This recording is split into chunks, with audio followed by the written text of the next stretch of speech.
Sir నమస్కారం sir. నమస్తే. Sir Nagababu గారి ట్వీట్ అయితే ఏపీలో చూసుకుంటే చాలా దుమారం అయితే రేపింది సార్. అంటే ఆయన అల్లు అర్జున్ గారిని ఉద్దేశించి చేశారో లేదో తెలియదు కానీ అందరూ మాత్రం అల్లు అర్జున్ గారిని ఉద్దేశించి మాత్రమే చేశారని చెప్పేసి మాట్లాడుతున్నారు. అయితే దీనిపైన అల్లు అర్జున్ గారి ఫ్యాన్స్ అయితే విపరీతంగా ఫైర్ అవుతున్నారు. అల్లు అర్జున్ పేరుతో ట్వీట్లు చేస్తున్నారు నాగబాబు గారిని ఉద్దేశించి. ఈ రకంగా మన నాగబాబు గారు తన అకౌంట్ని కూడా డియాక్టివేట్ చేసుకున్నారు సార్. ఈ మొత్తం ఇష్యూని అసలు ఏ విధంగా చూడొచ్చు? అంటే నాగబాబు గారి ట్వీట్ని, అల్లు అర్జున్ గారి ఫ్యాన్స్ ఫైర్ అవ్వడాన్ని మీ ఒపీనియన్ సార్ వీటిపైన? అంటే ఒకటి, ఆయన వైసీపీ అభ్యర్థికి చివరి క్షణాల్లో వెళ్ళి మద్దతు ప్రకటించాడు. పర్సనల్గా వెళ్ళి మద్దతు ప్రకటించటం అనేది కొంత నెగిటివ్గా మారుతుంది అనేది అనిపించింది. అంటే ఆయన వెళ్ళి అక్కడ చేసి అక్కడి నుంచి ఇమ్మీడియట్గా వెళ్ళి పిఠాపురంలో కూడా ఒక మాట చెప్పేసి ఉంటే బ్యాలెన్స్ అయ్యి ఉండేదేమో. అప్పుడు కూడా కొంత బాధ ఉంటుంది, పెయిన్ ఉంటుంది. ఎందుకంటే జగన్ముక్త ఆంధ్రప్రదేశ్ అనే నినాదం ఇచ్చాడు పవన్ కళ్యాణ్. అలాంటిది జగన్మోహన్ రెడ్డి కోసం నిలబడ్డటువంటి ఒక అభ్యర్థిని గెలిపించడానికి, అతన్ని గెలిపించండి అని పిలుపు ఇవ్వటానికి పర్సనల్గా తను అక్కడికి వెళ్ళటం అనేది జనరల్గానే కొంత ఇబ్బంది కలిగిస్తుంది. రెండవది, మెగా కుటుంబానికి చెందిన వ్యక్తి అనేది అర్జున్ మీద, అలాగే అల్లు అరవింద్ మీద ఒక అభిప్రాయం ఉంది ప్రపంచంలో. కానీ మెగా బ్రాండ్ నుంచి బయటకు వచ్చి అల్లు బ్రాండ్ ఏర్పాటు చేసుకోవడానికి వాళ్ళ ప్రయత్నాలు వాళ్ళు ప్రారంభించి సక్సెస్ అయ్యారు. ఓకే. అల్లు ఎంటర్టైన్మెంట్స్ అనే బ్యానరు, అల్లు స్టూడియోసు, ఇలా వాళ్ళు అల్లు అనే బ్రాండ్ని అదొక బ్రాండ్గా మార్చే ప్రయత్నం సీరియస్గానే చేస్తున్నారు. ఏ అనేది ఒక బ్రాండ్ చేయటం కోసం, అల్లు అర్జున్ అనుకోండి, అల్లు అరవింద్ అనుకోండి, ఇది ఈ ప్రయత్నంలో భాగంగానే వాళ్ళు ఆహాలో చేసినటువంటి షోస్ కూడా నందమూరి బాలకృష్ణతో వాళ్ళు షో చేయటం, అలాగే బాలకృష్ణతో సినిమా చేస్తామని చెప్పటం, ఇవన్నీ అంటే మేము ఆ కాంపౌండ్తో మాకుండే బంధం మాకుంది, బంధుత్వం ఉంది. ఈ మధ్య అల్లు అర్జున్ బర్త్డేకి చిరంజీవి ఆయన సతీ సమేతంగా వచ్చి ఆశీర్వదించి వెళ్ళటం మనం చూసాం ఆ వీడియోలు.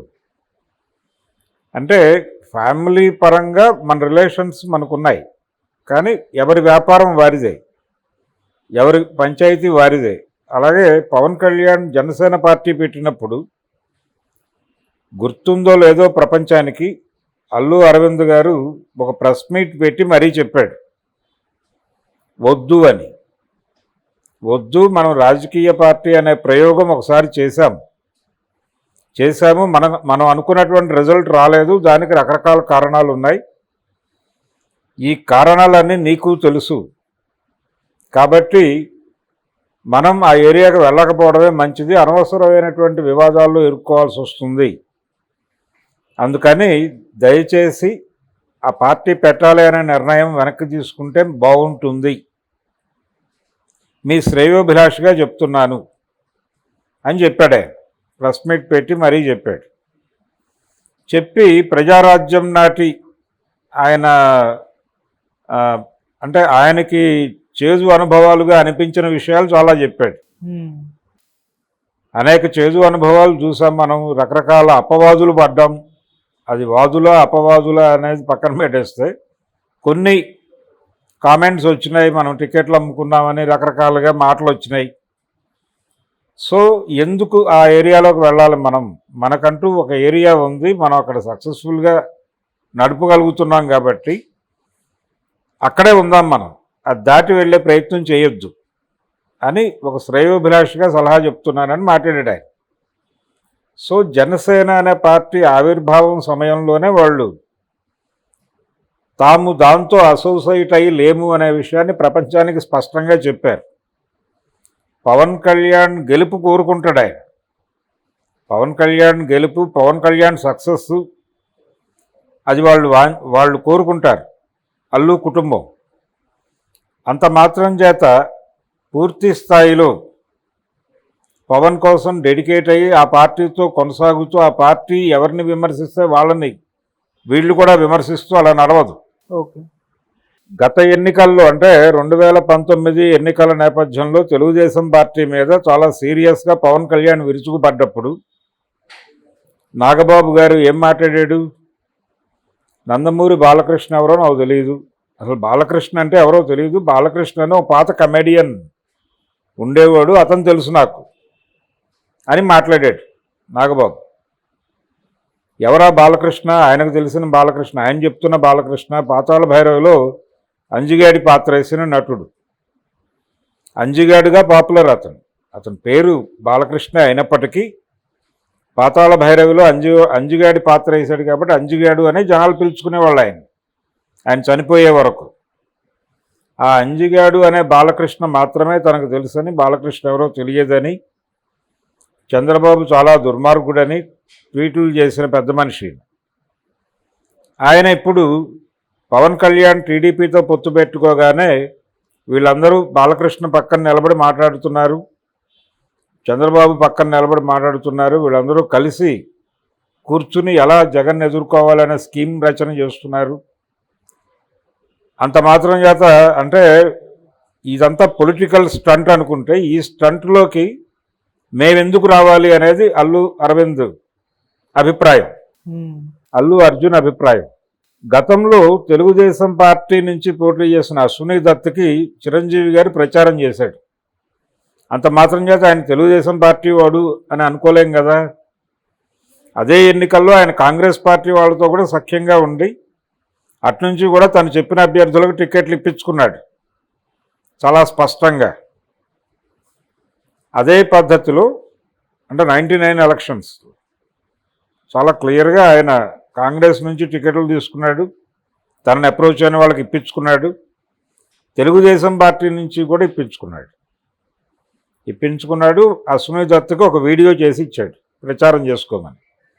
మొన్న సీఎం రమేష్కి, పవన్ కళ్యాణ్కి కూడా వీడియోలు చేసి ఇచ్చాడు. అలాగే పిఠాపురం ఎన్నికల ప్రచారానికి ఆయన వెళ్ళడు అని మనం అనుకున్నాం. ఆయన కూడా చెప్పాడు అదే మాట, నేను వెళ్ళను, అనవసరంగా మీడియా స్పెక్యులేట్ చేస్తోంది, నేను ఎవరిని ప్రత్యక్షంగా విమర్శించదలుచుకోలేదు, అందుకని నేను గెలిపించండి అనే అన్నాను తప్ప అక్కడ పాలిటిక్స్ మాట్లాడే ప్రయత్నం చేయలేదు అని చెప్పాడు. కానీ ఆయన చేసిన 3 వీడియోల్లోనూ పొలిటికల్ కామెంట్స్ ఉన్నాయి, ఆయనకు తెలియకుండా దొర్లిన కామెంట్స్. అందులో ఒకటి, కేంద్రంలో తిరిగి బీజేపీ అధికారంలోకి రాబోతోంది అనేది కిషన్ రెడ్డి ఇంటర్వ్యూలో మాట్లాడేశాడు. ఇది అన్కాన్షియస్గా మాట్లాడిన మాట, కాన్షియస్గా అనుంటాడని నేను అనుకోను. ఆయనతో ఒక కార్డియల్ రిలేషన్ మెయింటైన్ చేయాలనే కోరికతో ఆ మాట అనేసాడు ఆయన. ఓకే. అయితే బీజేపీతో ఆయన సంబంధాలు కొనసాగినాయి చాలా క్లియర్గా. భారతీయ జనతా పార్టీతో ఆయన సంబంధాలు అనేక సందర్భాల్లో విజిబుల్గా దర్శనం ఇచ్చినాయి ప్రజలకి. సోము వీర్రాజు చిరంజీవిని తరచూ కలిసేవాడు. మోడీ గారు అల్లూరి సభకి కృష్ణ గారిని బదులు చిరంజీవిని పిలిపించుకుని ఆనందపడ్డాడు. ట్రిబుల్-ఆర్ అప్పుడు 2 సార్లు 3 సార్లు వెళ్ళి అమిత్ షాని కలిసి వచ్చారు వీళ్ళు. మోడీ గారు అపాయింట్మెంట్ కోసం ట్రై చేస్తే అమిత్ షా దర్శనం ఇచ్చాడు ఒకసారి. ఈ రిలేషన్స్ నడిచినాయి వాళ్ళ మధ్య. ఈ రిలేషన్స్ పునాదుల మీదే పవన్ కళ్యాణ్ బీజేపీతో ట్రావెల్ అవుతున్నాడు. ఓకే. ఈ ట్రావెలింగ్ క్రమంలో రకరకాల అభిప్రాయాలు మార్చుకున్నారు వీళ్ళు కూడా, వాళ్ళు మార్చుకున్నారు. అయితే మొదటి నుంచి ఒక ఇక్కడ కన్సిస్టెన్సీ కనిపిస్తుంది పవన్ కళ్యాణ్ వ్యవహారంలో. అంటే దేని మీద ఒక నిలకడలేనితనం, రాజకీయంగా ఇది నా అభిప్రాయం అనుకున్నప్పుడు అలా ఉండాలి. అలా ఉన్న సందర్భం ఆయన చరిత్రలో కనిపించదు. రామ్ గోపాల్ వర్మ ప్రధానమైన ఎలిగేషన్ అదే పవన్ కళ్యాణ్ మీద. మీరు దేని మీద నిలబడతారో దాని మీద నిలబడండి, పొలిటికల్ స్ట్రాటజీ వేరు. ఓకే. చంద్రబాబు నాయుడు స్ట్రాటజిస్ట్, ఆయన స్ట్రాటజిస్ట్గానే ప్రపంచానికి తెలుసు. ఆయన విలువలతో కూడా రాజకీయం చేస్తాడని ప్రజలు అనుకోవట్లే, అనుకోమని ఆయన చెప్పలేదు ఎప్పుడు. అది ఒక పూర్తి ప్రొఫెషనల్ గేమ్. ఈయన విలువలు చెగువేరా అని మాట్లాడే మనిషి. ఈయన ఈ రకమైనటువంటి స్ట్రాటజీస్లో వెళ్ళటం ఇబ్బంది కలిగిస్తుంది ప్రపంచానికి అని. ఈ ధోరణి రాజకీయ ధోరణి మాత్రమే అనుకుని పవన్ కళ్యాణ్ని కానీ చిరంజీవిని కానీ ఫ్యామిలీగా మేమందరం ఒకటే. ఆ కుటుంబంలో ఏదైనా ఫంక్షన్ జరిగితే మేము పెడతాం, మా కుటుంబంలో ఏదైనా జరిగితే వాళ్ళు వస్తారు, ఆ కుటుంబానికి ఏదైనా పర్సనల్గా కష్టం వస్తే మేము వెళ్ళి నిలబడతాం, మా కుటుంబానికి ఏదైనా ఇబ్బంది వస్తే వాళ్ళు నిలబడతారు, అది వేరు. ఇతర వ్యవహారాలు వేరు, వ్యాపారాలు వేరు, సినిమాలు వేరు. సినిమాల విషయంలో కూడా ఆయన చాలా స్పష్టంగా చెప్పాడు అల్లు అరవింద్. నేను చిరంజీవి ఉన్నంత సఖ్యంగా కృష్ణార్జునులు అని పిలిచేవాళ్ళు కొంతమంది ఆయన వాళ్ళిద్దరిని. ఓకే. అలా అల్లు అర్జును రామ్ చరణ్ ఉండకపోవచ్చు, అలా కనిపించకపోవచ్చు. కారణం ఇద్దరూ ఒకే లైన్లో ఉన్నారు కాబట్టి పోటీ అనివార్యంగా ఉంటుంది. నేను చిరంజీవి ఒకే లైన్లో లేవు. నేను ప్రొడ్యూసర్గా ఉన్నాను, ఆయన హీరోగా ఉన్నాడు. ఆయన ఎదుగుదలకి నేను దోహదపడ్డాను, నా ఎదుగుదలకు ఆయన దోహదపడ్డాడు. అలా పరస్పరం ఒకళ్ళనొకళ్ళు ఎన్హాన్స్ చేసుకుంటూ ఆయన మెగాస్టార్ అయ్యాడు, నేను బడా ప్రొడ్యూసర్ని అయ్యాను. మా పిల్లలు అదే లైన్లో లేరు, ఒకే లైన్లో ఉన్నారు వాళ్ళిద్దరు. కాబట్టి అక్కడ పోటీ అనివార్యం. అటు ఇటు కూడా చీలికలు ఉంటాయి. అది విచిత్రమైన సందర్భమనో స్వార్థమనో నేను అనుకోను అని చెప్పాడు ఆయన క్లియర్గా. ఓకే. అదే జరుగుతోంది ఇప్పుడు. ఆయన నటుడు మాత్రమే, ఆయనకు రాజకీయాలు లేవు అల్లు అర్జున్కి. ఆ రోజు కూడా అక్కడ రాజకీయాలు మాట్లాడాలి, ఆయన కూటమి గురించి మాట్లాడాలి. కూటమి చాలా దుర్మార్గం, చంద్రబాబు నాయుడు చరిత్ర ఇది, పవన్ కళ్యాణ్ చరిత్ర ఇది, ఆయన నిలకడలేనితనం, నిలకడలేని రాజకీయం పవన్ కళ్యాణ్ది. కాబట్టి మీరు పవన్ కళ్యాణ్ని వదిలేసి వైఎస్ఆర్సీపీకి ఓటేయండి లాంటి మాటలు కూడా ఏమీ మాట్లాడలేదు ఆయన. క్లియర్గా శిల్పారవి మంచివాడు, మీ నియోజకవర్గానికి ఏదో చేస్తాడని నేను అనుకుంటున్నాను, అతనితో నాకు ఒక ఫ్రెండ్షిప్ ఉంది, ఆ ఫ్రెండ్షిప్లో నాకు అతను అర్థమైంది ఇది, అదే చెప్తున్నాను మీకు అలా అనిపిస్తే ఓటేయండి అనే పద్ధతిలో చెప్పి వచ్చేసాడు అతను. రాజకీయాలు మాట్లాడినా, పొలిటికల్ స్టేట్మెంట్ ఇచ్చినా అప్పుడు దాన్ని కాంట్రవర్సీ చేయొచ్చు. ఓకే. ఈ మొత్తం ఎపిసోడ్లో నాగబాబుదే తప్పు. నాగబాబు అన్యాపదేశంగా అలా ఒక ట్వీట్ వేయటం తప్పే. అది అనవసరంగా ఒక రప్చర్ క్రియేట్ చేయటం. దీంతో వాళ్ళు రియాక్ట్ అయ్యి నువ్వెక్కడుండేవాడివి మేం లేకపోతే అనేది ఒక ఈగో క్లాష్గా మారింది. ఏది వీళ్ళ అభిమానుల మధ్య, వాళ్ళ అభిమానుల మధ్య. అవును. చిరంజీవి కూడా ఈ విషయంలోకి లాగే ప్రయత్నం చేస్తున్నారు బలంగా. అంటే నాగబాబు ఏదో ఎక్కడో బతికేవాడు అన్న ధోరణిలో ఒక ట్వీటు అల్లు అర్జున్ పేరుతో వచ్చి, అది అఫీషియల్ కాదని వాళ్ళు దాన్ని ఖండించేటువంటి పరిస్థితి వచ్చింది కదా, చూసాం మనం. అంటే ఈ స్టేట్మెంట్ వెనకాల ఏంటి, చాలామందికి ఒక అభిప్రాయం మాట్లాడుతుంటారు, అల్లు అర్జున్ లేకపోతే చిరంజీవి ఆ రేంజ్కి వెళ్ళేవాడా అని. ఇవన్నీ కూడా ఇఫ్ అండ్ బట్లు గొడవ. వీరు లేకపోతే వారు ఉండేవారా అని. దుప్పాటి మధుసూదనరావు లేకపోతే నాగేశ్వరరావు ఉండేవాడా, లేకపోతే విజయ చక్రపాణి లేకపోతే రామారావు ఉండేవాడా, ఇలాంటి మాటలు జనరల్గా ఉంటాయి. కానీ ప్రతిభ ఉంది అతనిలో. చిరంజీవి అనే ఒక నటుడిలో కొన్ని ప్రత్యేకమైనటువంటి క్వాలిటీస్ ఉన్నాయి, ఆ జనరేషన్కి కావలసిన క్వాలిటీస్ ఉన్నాయి. ఆయన పర్సనల్గా మంచి వ్యూహకర్త, ఆయన వ్యూహం ప్రకారమే వెళ్ళాడు. నిజానికి మ్యారేజ్ అయ్యే నాటికి ఆయన 7 సినిమాల్లో నటిస్తున్నాడు, రకరకాల క్యారెక్టర్లు చేస్తున్నాడు. ఓకే. ఎంఎస్ రెడ్డి గారు పర్మిషన్ ఇస్తే వెళ్ళి పెళ్లి చేసుకున్నాడు ఆయన. తాతయ్య ప్రేమలీలలు అనే సినిమాలో నటిస్తున్నాడు. అప్పుడు హీరోనా యాంటీ హీరోనా అనేది పక్కన పెట్టేస్తే చాలా ప్రాధాన్యత ఉన్నటువంటి రోల్స్ చేస్తూ ఉన్నాడు అప్పటికి వేగంగా. అయితే అల్లు రామలింగయ్య గారి అల్లుడిగా మారిన తర్వాత ఆయనకి అరవింద్తో స్నేహం మొదలైంది. నిజానికి చిరంజీవి గురించి జయకృష్ణ దగ్గర మాట్లాడింది అరవిందే. మాట్లాడి ఇట్లా మా సిస్టర్ని ఇస్తే అలా ఉంటుంది అని జయకృష్ణ దగ్గర చిరంజీవి గురించి వాకప్ చేసిన వాడు అరవింద్. ప్రపోజల్ ఇట్నుంచే వెళ్ళింది. ఓకే. అంటే అతను రైజ్ గమనించారు వీళ్ళు, ఇతను రైజ్ అవుతాడు అనేది గమనించే ముందు అతను ఏమిటో తెలుసుకునే ప్రయత్నంలో భాగంగా జయకృష్ణని వాకప్ చేశాడు ఆయన. జయకృష్ణ గారే ఒక పత్రికకి ఇచ్చిన ఇంటర్వ్యూలో చెప్పాడు ఈ విషయం. దీన్ని అరవింద్ గారు కూడా ఖండించలేదు, ఓకే చెప్పాడు. నిజమే జయకృష్ణ గారు చెప్పింది నేను. ఇలా మొదలైంది వాళ్ళ ప్రయాణం. కాబట్టి ఇది వీళ్ళ వలన వాళ్ళు, వాళ్ళ వలన వీళ్ళు అని ఎవరు అనుకున్నా తప్పే. అతనికి ప్రతిభ ఉంది. ఆ టైంలో ఒక చిన్న వ్యాక్యూమ్ వచ్చింది ఇండస్ట్రీలో, రామారావు గారు వెళ్ళిపోవటం. వెళ్ళిపోయిన టైంలో రామారావు గారి క్యాంపు ప్రొడ్యూసర్లు ఉన్నారు కొంతమంది, త్రివిక్రమరావు గారు, విజయలక్ష్మి ప్రొడక్షన్స్, ఈ బ్యాచ్ ఉంది. దేవి వరప్రసాద్, దేవి ప్రొడక్షన్స్ ఆయన, పల్లవి వెంకటరత్నం గారు, వీళ్ళందరూ రామారావు క్యాంపు ప్రొడ్యూసర్లు.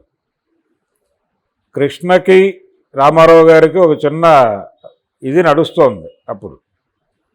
అంటే ఆల్మోస్ట్ నాగేశ్వరరావుని పక్కకి నెట్టేసి ఎన్టీఆర్ తర్వాత కృష్ణ అనే పరిస్థితి వచ్చిన దశ 75 నుంచి మొదలైంది. అది 75 నుంచి 81 ఆయన వెళ్ళిపోయే వరకు ఆ 5 ఏళ్ళు ఎన్టీఆర్ తర్వాత పొజిషన్లో కృష్ణ ఎమర్జ్ అయిపోయి ఉన్నాడు. ఈ హడావిడి జరుగుతున్న టైంలో ఆయన గ్రూప్ ప్రొడ్యూసర్లు కృష్ణ వైపు చూసేవాళ్ళు కాదు. దాంతో ఎన్టీఆర్ ఎప్పుడైతే రాజకీయాల్లోకి వెళ్ళిపోతున్నానని చెప్పాడో వాళ్ళందరూ ఎవరితో తీయాలి అనే ప్రశ్న ఎదురైనప్పుడు చిరంజీవి వాళ్ళకి ఆప్షన్గా కనిపించాడు. దేవి వరప్రసాద్ గారు కంటిన్యూస్గా చిరంజీవితోనే తీసాడు కదా సినిమాలు. ఆయన తెలుగుదేశం పార్టీలో ఉన్నాడు, రామారావు గారి వల్లనే ప్రొడ్యూసర్ అయ్యాడు ఆయన. ఆయన తండ్రికి రామారావు గారికి చాలా, ఆయన తిరుపతయ్య గారు, ఆయన రామారావు గారితో చాలా సన్నిహితమైనటువంటి మిత్రుడు. దేవి వరప్రసాద్ని ప్రొడ్యూసర్గా నిలబెట్టింది ఎన్టీ రామారావు. ఆయన చిరంజీవితో సినిమాలు తీశాడు. ఇంకో విచిత్రమైన విషయం ఏంటంటే బాలకృష్ణ డేట్లు, బాలకృష్ణ రెమ్యూనరేషను దేవి వరప్రసాద్ గారే చూసేవారు, కానీ ఆయన సినిమాలు మాత్రం చిరంజీవితో తీసేవాడు. ఇలాంటి రిలేషన్స్ ఉన్నాయి వాళ్ళ మధ్య. రామారావు గారి ప్రొడ్యూసర్లు అందరూ చిరంజీవిని ఆప్ చేసుకోవడంతో ఒక రైజ్ మొదలైంది. ఆయన గూఢచారి #1 సినిమా త్రివిక్రమరావు గారు తీశాడు, ఆయన హిట్ సినిమా అది. అలాగే కొండవీటి దొంగ విజయలక్ష్మి నుంచి వచ్చిన సినిమానే. ఈవెన్ పవన్ కళ్యాణ్తో బద్రీ కూడా ఆయనే తీశాడు. సో చిరంజీవి రైజ్ అలా జరిగింది, ఒక అనివార్యత, ఒక వాక్యూమ్ వచ్చింది. ఆ టైంలో వాక్యూమ్లో ఎమర్జ్ అయ్యాడు అతను. కరెక్ట్గా రామారావు గారు సీఎం అయిన కొత్తలోనే ఖైదీ సినిమా రిలీజ్ అయింది. అక్కడి నుంచి చిరంజీవి నిజానికి చట్టానికి కళ్ళు లేవు సినిమాయే ఆయన రైజ్ పాయింట్. అది కొన్ని సెంటర్లలో అప్పటికి రికార్డు కలెక్షన్స్ వసూలు చేసినటువంటి కొండవీటి సింహం సినిమా వసూలు చేసిన రేంజ్కి వెళ్ళే ప్రయత్నం చేసిన సినిమా అది.